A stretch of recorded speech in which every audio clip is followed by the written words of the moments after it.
Hey, welcome to Tipsy Whiskey Shenanigans. I'm Steven. I'm Alec. And today we review Jameson Stout Edition.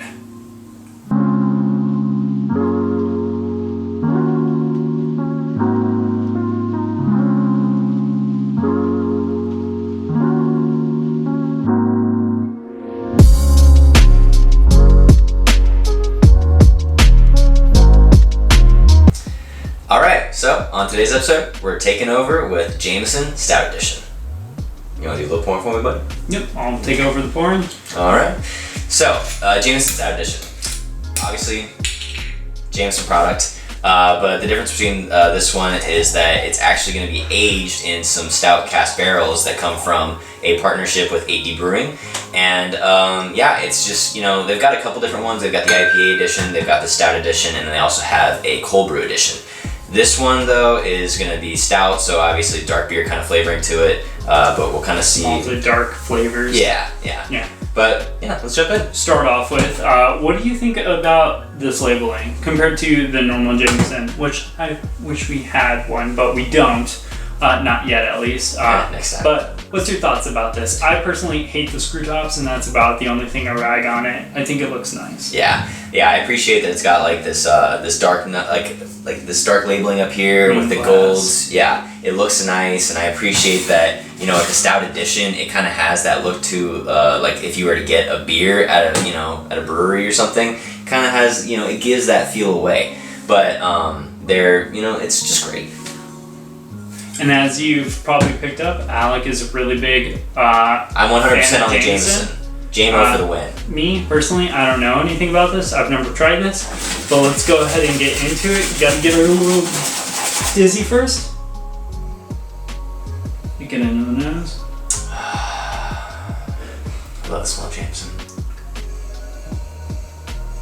I get like a lot of like simple vanilla cream notes, but like also a mix of that. So that typical like basic easygoing like simple vanilla cream, but also like in the dark in the back I get like some dark kind of like it's like a vanilla cream in the front, and then in the back it's like dark coffee chocolatey kind of vibes going on. Yeah, so it's like dark and mysterious in like the corner of the room. Yeah, that's one way of putting it. See, one thing that I really enjoy also about the Jameson Stout Edition is that when you think of like a stout, you think of like a really dark beer that has like the stout flavoring where it's heavy and it's like, it's got that very generic, you know, whether it's a milk stout or if it's a coffee stout, whatever. But when it's put as just the finish on whiskey, it comes in a little bit more like a really light kind of, like the flavor's still there, but it isn't heavy, it's light, and I think that's really appreciative.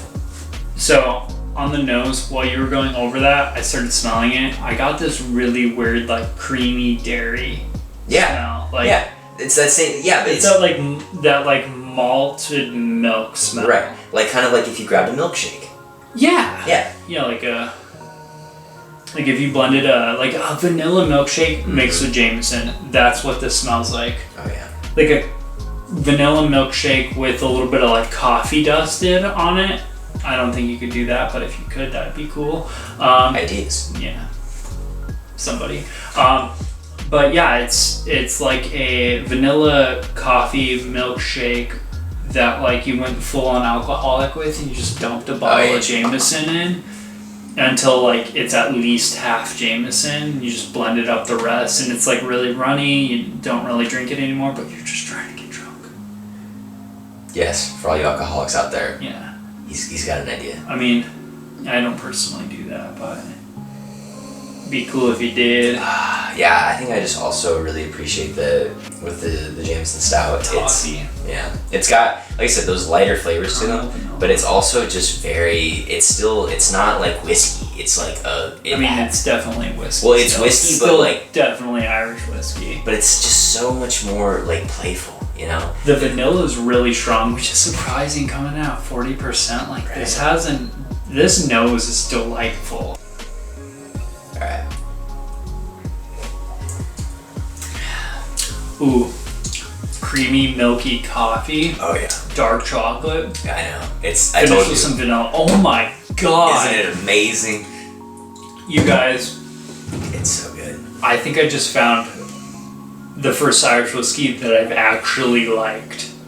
Like so much where I actually want to buy a bottle, which is nice because, well, I bought this bottle. You did buy this bottle. Oh my god, that's like a creamy coffee. Oh my god. Right? Tasting wise, I think that it's just so good because, again, it's the same thing off the nose. It has that whiskey bit to it, but it's also just got so much flavor and so much that it's, you know, like you said, cream, vanilla. It's like you're getting a milkshake. Literally, if you were to make a milkshake out of this, it would smell great, taste great, and you'd be drunk after like a cup. That's true. Alrighty, well, the only thing that's like downsizing it for me is going to be the finish. No? The finish is flat. You don't? Yeah. Okay. It comes in with this like strong, creamy kind of espresso, dark chocolate, like almost like if you mix whiskey and a stout together. Crazy, right? Yeah, crazy that it came out like that. But like flavor similar to what I would imagine that would be like. It hits you like that coffee, dark chocolate, creamy vanillas, and then it kind of fades away really quickly. That's my only issue with this. It doesn't linger in the way I like it. Gosh. Now that's also weird coming from your position where you like whiskeys that are high in the ABV. They are aggressive and that they will like seriously be like 10 different things until you get to the finish. And I get that 100%. I like them to stick around with me for a while. Exactly. That's totally understandable. But see, I think that's the only thing that is the downside of this Jameson bottle is that it's a Jameson bottle where you're basically drinking a lower end whiskey. This is just a lower end whiskey that's got a nice low throw on it. proof. Yeah. So I agree with you on that. Short. But with that in mind, if we were gonna grade it. Yeah. So you're grading it on what, $26-ish here in Arizona. That is what it is. I don't know where you guys are from, but you know the markets vary in regions. So, but here in Arizona, I think I spent roughly somewhere around in between 26 to 28. Don't quite remember. But grading it on a $28 scale, what would you say you give it? I personally give this bottle just a solid A. I mean, I've had this bottle before. I know that I like it. I know that it's got so many great things going for it, and it's bottled Jameson. So if you're somebody who wants to go get something a little different, but you also want to get something in budget, it's perfect. But yeah, I think that, you know, if they were to make a version of it that was higher proof, I'd probably be down, and I'd probably give it the A+. Yeah, so at $26, 40% ABV, I'm gonna give it a B. The reason I give that B is just because it doesn't linger as much as I want to. The finish is pretty short, and it kind of leaves me wanting more, which I guess you can drink more of it because it's relatively cheap, but it still leaves me wanting more, and that kind of takes away from my experience, and that's why I am giving it a B. Alright. Alrighty. There you have it. Please do us a favor, like, comment, subscribe. Check out the Instagram. That's it for us today. Cheers.